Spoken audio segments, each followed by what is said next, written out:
What's up, y'all? I said, what's up, y'all? Look at me when I'm talking to you, bro. Nah, I'm just messing with y'all, man. This is Knockout Boxing 86 TV, and we in here. So check this out, bro. Before I get going in today's video, y'all be sure to hit that like button, subscribe to the channel if you're new here, and share the video, bro. If you come through and watch my video, be sure to hit that like button, put your seatbelt on when you hop in my car. And also comment down below. I want to chop it up with you and talk boxing with you, but I can't do that unless you leave a comment. So be sure to comment down below so we can chop it up and talk boxing. And also, if you want to have me hop on a panel or collaborate with me, reach out to me on my email address at knockoutboxing86@yahoo.com. Again, that's knockoutboxing, the number 8, the number 6, at yahoo.com. But without further ado, let's get it popping and get into today's video. And today, we're talking about Gervonta Tank Davis, bro. One of my favorite young fighters in the game. His name is Tank. He's 24-0 with 23 knockouts. My name is Knockout Boxing, so think about it, bro. I enjoy watching Tank Davis fight. But anyway, we're going to break down whether or not Gervonta Tank Davis can compete in the 140-pound division. And the reason we're talking about that today is because it's looking like his fight against Mario Barrios is not going to be a one-off.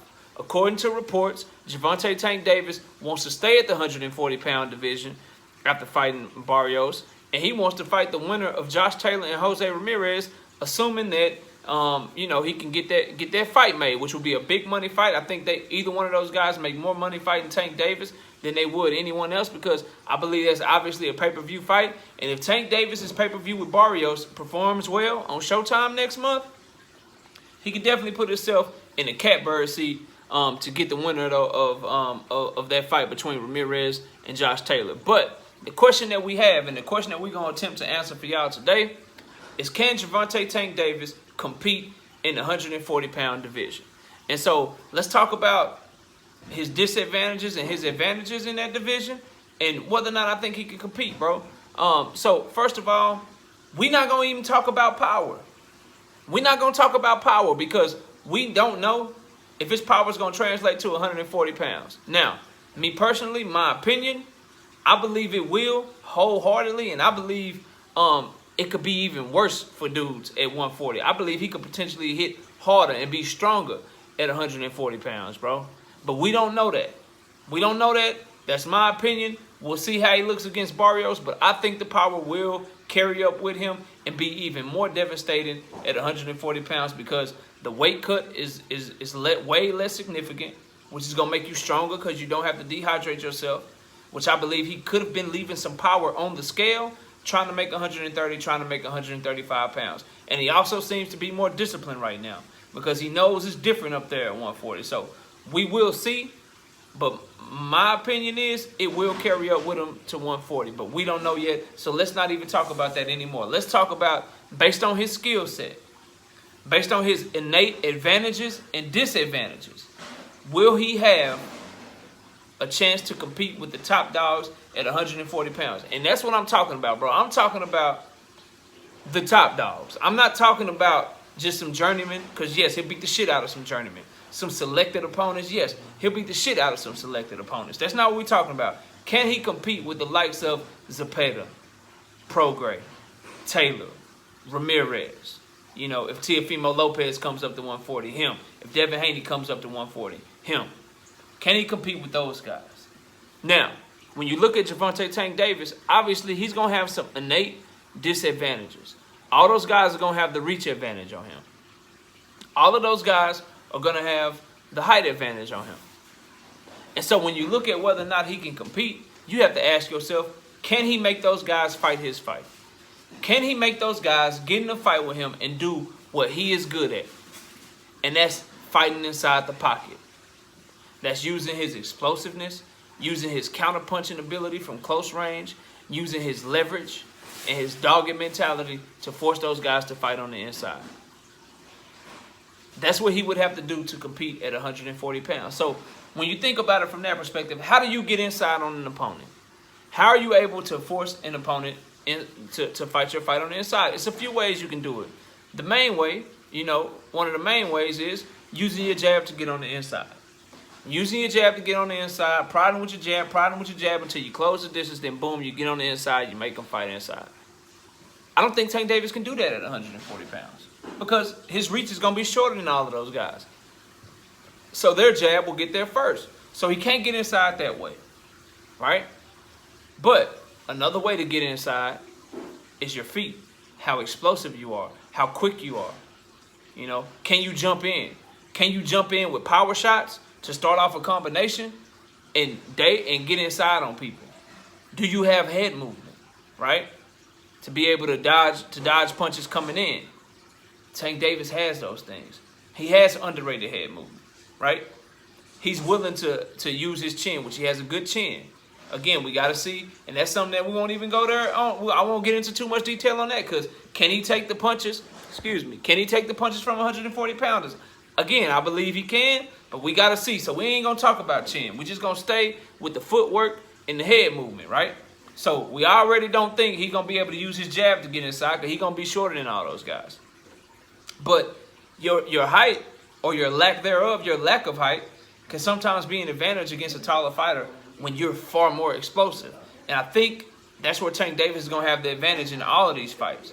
His feet and his explosiveness and athleticism are going to be better than everyone he could fight at 140 pounds, not named Devin Haney. I believe Devin Haney is the toughest matchup for Gervonta Tank Davis when you look at he's long and rangy like a lot of those guys, but his feet are quick too. I think Tank Davis is more explosive and has the quicker feet, but Devin Haney is one I'd have to like really break down and be like, damn, can he get inside on Devin Haney? But then when you look at it, can Devin Haney keep Tank off of him? Because Tank will just walk through his punches. Because we already seen Devin Haney's lack of power before. So that's a great matchup. We ain't gonna get into all of that. But can he get inside on guys? Because that's where he's gonna have to win at 140 pounds, bro. He's gonna have to make guys fight on the inside. He's gonna have to make it a dog fight. And he's gonna have to hope that his explosiveness and his power is the same at 140 as it is at the other weight classes, bro.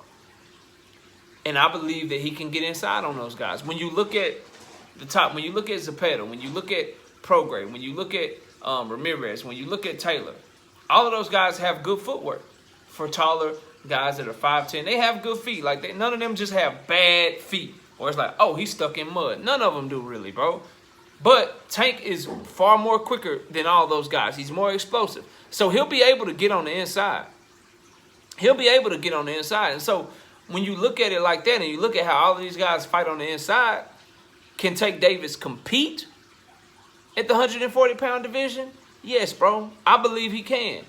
Because his disadvantage of height, it's not like he's at 130, right? It's not like he's at 135 and he's using his jab, right? And he's keeping guys at a distance. And that's his strength. No, bro. His strength is getting inside, using his athletic abilities, using his skills, getting inside, and teeing off on you with precise power punches and being a very, very good counter puncher, bro. And making you miss and making you pay.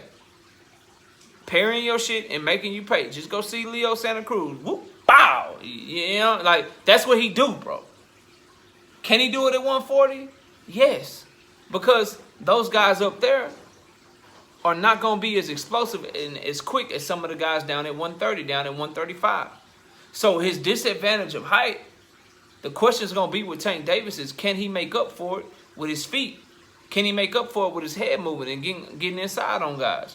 The answer to that question, in my opinion, is yes. Now, will he beat those guys? I ain't picking a fight because none of those fights have been made. But to think that Gervonta Tank Davis, with his skill set, bro, can't go in there and compete, that he's not a tough fight for these guys, that any of those guys I named, that Zepeda, that Prograis, that Taylor, that Ramirez, to think that any of those guys would just walk through him, I think you need to go take another look at Gervonta Tank Davis' skill set. Because if he can get inside, he's going to have the leverage advantages, right? He's going to have the leverage advantage of being able to be a lower center of gravity, get his shit off to the body, get his shit off to the head. And when you punch down, because all those guys are taller than him, they have to punch down to hit him.